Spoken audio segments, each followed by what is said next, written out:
Rindu masakan kampung? Hari ni Colin nak kongsi resepi tradisi istimewa iaitu gulai ikan tongkol belimbing buluh.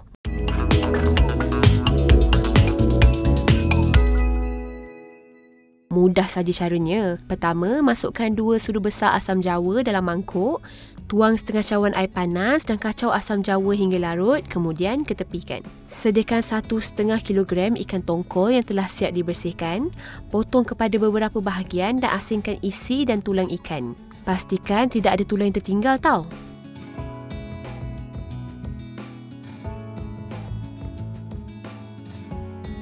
Asing tulang dan isi ikan dalam 2 bekas berbeza dan taburkan 1 sudu besar garam. Tapis air asam jawa, kemudian tuangkan ke dalam bekas berisi tulang dan isi ikan tongkol yang diasingkan tadi dan gaul sehingga sebati. Masukkan tulang dan kepala ikan tongkol ke dalam periuk, kemudian tuangkan air secukupnya bersama 8 keping asam keping dan rebus selama 30 minit.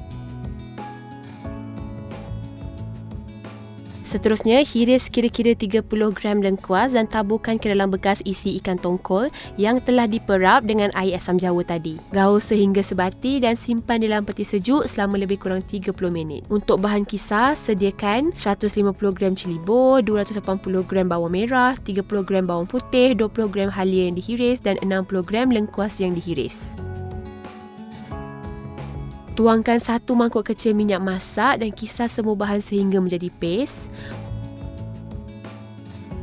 Panaskan minyak di dalam kuali, kemudian tumis bahan yang dikisar tadi sehingga naik bau dan pecah minyak dengan api sederhana. Untuk bahan rempah pula, sediakan 4 sudu besar biji ketumbar, 2 sudu besar jintan manis, setengah sudu besar biji halba, 1 sudu besar lada hitam. Kemudian kisar semua bahan sehingga halus. Masukkan rempah yang dikisar tadi ke dalam paste yang ditumis, kemudian kacau sehingga sebati dan biarkan seketika.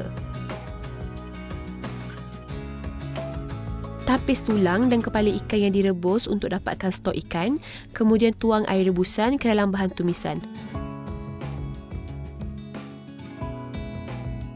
Lalu masukkan 12 gram belacan, 1 sudu besar gula merah, 2 cawan santan dan gaul sehingga rata. Keluarkan isi ikan tongkol yang disimpan di dalam peti sejuk tadi dan masukkan ke dalam tapis, kemudian bilas dengan air bersih. Masukkan isi ikan tongkol ke dalam gulai bersama kira-kira 10 biji belimbing buluh dan 5 tangkai cili merah. Kacau dan biarkan selama 5 minit hingga ikan masak sempurna. Siap untuk dihidang. Gulai ikan tongkol ni biasanya dimakan dengan nasi dagang.